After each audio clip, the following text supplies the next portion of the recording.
Hey everybody, and welcome back to the internet again today. Just a reminder, if my voice gets too boring, you can always just speed up the video. So we're going to be looking at some entitled parents stories. This first one is called, Try to Steal My Dog? Deal with My Brother Instead. Okay, when I was around 14 years old, I had this dog named Hudson that meant the world to me. We would go everywhere together, and at this time, we were at the dog park with my older brother, who was 18 and was one of those rugby players that you don't want to mess with. He loved Hudson as much as I did. While we were walking around with Hudson, an entitled mom and her entitled brat walked up to us. This is how the conversation went. The brat says, "Can I pet your dog?" I say, "Sure, just be careful because he is scared." He was a rescue and he was abused before we got him. The brat proceeds to pick up Hudson and walk towards his mom. I say, "Hey, can you please bring Hudson back?" The brat says, "Mommy, can I have this dog?" I say, "Excuse me, ma'am, that's my dog. Can you please ask your child to put him down?" The mom says, "How about we buy him from you?" I was in shock that this was happening, and my brother was just coming around the corner. My brother says, "Hey, what's going on?" The mom notices my brother's big build and her face sinks a little. The brat says, "We're buying this dog." My brother looks at me in question and I explain the situation. He looks at the mom and starts to take Hudson from the brat. Hudson was freaking out and starting to whimper, trying to escape the 8-year-old's grip. The mom says, "Hey, you can't do that." The brat proceeds to drop Hudson onto a rock and ends up getting hurt. "Hey, that wasn't nice." The mom says, "Well, maybe if you wouldn't abuse your dog, he wouldn't be like that." I ask her what she means about me abusing her. The mom says, "I see all the scars on its back. You obviously hit him." My brother says, "We picked him up from a rescue and he was abused at his old house." He was keeping calm for a while, but now he's starting to get angry. He says, "Please leave us alone." The mom says, "Why should we? We're going to protect this dog." The entitled mom proceeds to pick up Hudson and run, but only gets a few feet before Hudson jumps away. My brother starts full-on sprinting as entitled mom picks up entitled brat and starts running. My brother stops running and we finish playing with Hudson at the park. Afterwards, we go to Starbucks and get him one of those puppuccinos where they fill a bowl with whipped cream. Hudson died from cancer a few weeks ago, and it reminded me of this story. We all miss him, and he's in a better place now. Jeez, that's like not even a very fun story in any manner. That's just sad. Well, let's move on to the next one. Hockey entitled parent causes over $10,000 in damage to hotel, then blames the hotel. So, backed by popular demand, I worked as a front desk supervisor for a hotel for 3 years. And as I mentioned in my last post, hockey parent entitled parents are some of the worst. The worst team to visit was from California. They were affluent, cocky, and inconsiderate. Already that week there were altercations with staff of color and other hockey parents. And we were glad we quarantined them to the top 8th floor, away from other teams. The last night of the tournament lined up with the big flight on pay-per-view, and the entitled parents were slowly filtering back from the sports bar down the road.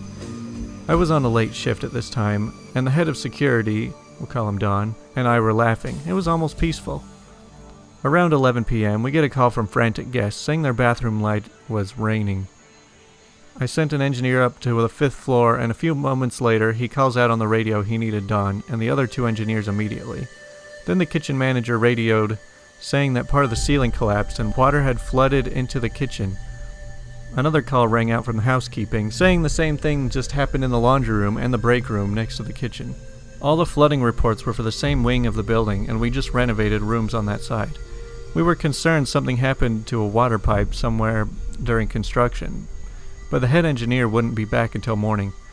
We get another call, this time from a businessman on the 8th floor. Water was flowing into his room from the hallway, and Don heads up there. Don comes back down about 30 minutes later, furious and soaked up to his shins. One of the Californian entitled parents got wasted, then decided he wanted a bath. He plugged up the bath and turned the nozzle on high. He then went to sit on the couch and fell asleep with the water still on. Based on the timeline talking with other parents, the tub had most likely been running for hours. The entitled parent was still plastered, and Don left him up there in the care of a fellow hockey parent so he could decide what to do with the general manager in the morning. I gave the rundown to the overnight staff and told them I would be back in the morning to relieve them. It was one of the few times I was glad to have back-to-back close and opening shifts, because I could see how the whole story played out. The next morning, the GM and head engineer were still racking up the costs of the damage, but it was easily over $10,000. In addition to his own room, he damaged recently renovated rooms on floors 8 through 4, And once it got to the 3rd floor, it followed the wiring and piped through the walls down to the kitchen, laundry room, and lifeguard break rooms, where it busted through the ceiling. There are safeguards in the hotel to deal with occasionally overflowed tub or toilet, but the volume from the constantly running tub was enough to overpower the system. It was up to me to get a copy of the Entitled Parent's ID and get the general manager when he arrived. Entitled Parent comes down 2 hours after checkout time. His hair is well done and wears a Rolex the size of my head. I knocked on the desk twice to signal my front desker to get the backup while I talked with the Entitled Parent. When I asked for ID, he got ugly. He says, "There is no reason you need my ID." I say, "I'm afraid there is, sir. We've been instructed to get a copy for our records, as there is some significant damage during your stay." He says, "Look, lady, if your crap hole can't withstand a little water, then it's not my problem.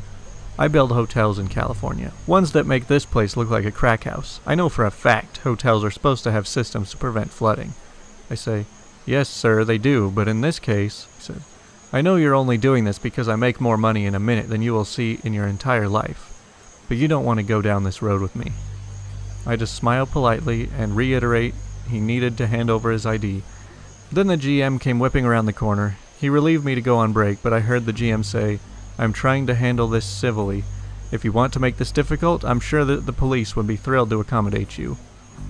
I know they filed a claim with insurance, but I don't know how much happened after that. I hope he paid for every penny. What I don't understand with these people is that they claim to be so rich, yet they refuse to pay for anything that they actually damaged. I mean, if you were so rich, then it probably wouldn't be a problem to take care of all that. So, yeah, it's kind of a jerk. So this story is called Entitled Parent Broke My Computer.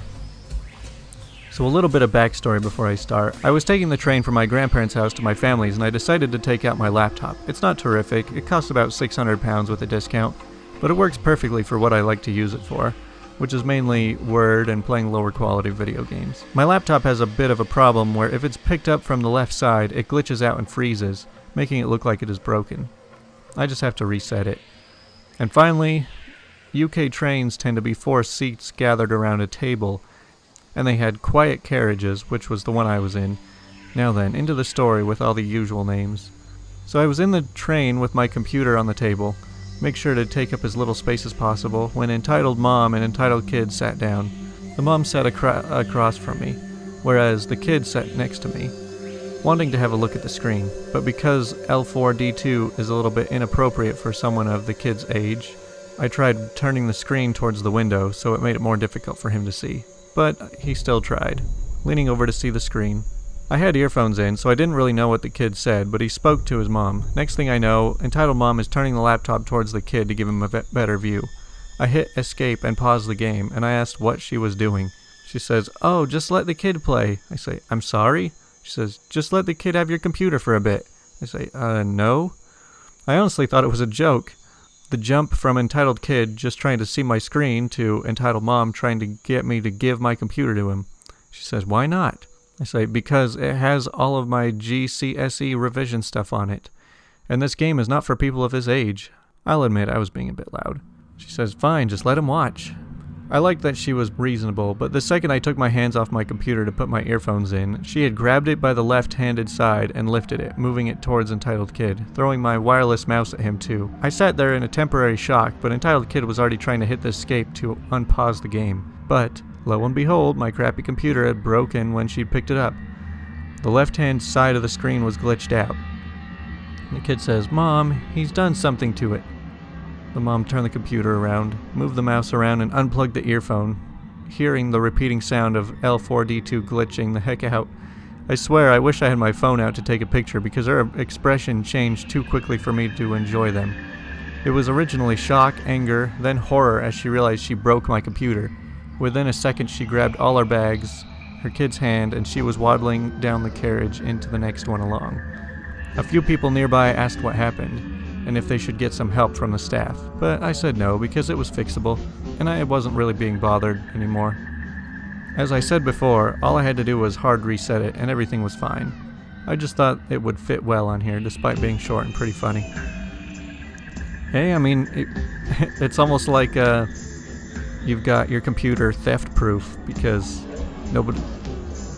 That's one of the nice things about having like faulty equipment. It's kind of like when you have a car that has some really weird issue that only you know how to deal with, so that nobody else can steal the car. So, yeah, pretty cool story. Anyways, looks like that's all the stories for today. If there's any other boards or subreddits or whatever that you think I should take a look at, then just let me know. Thanks for watching.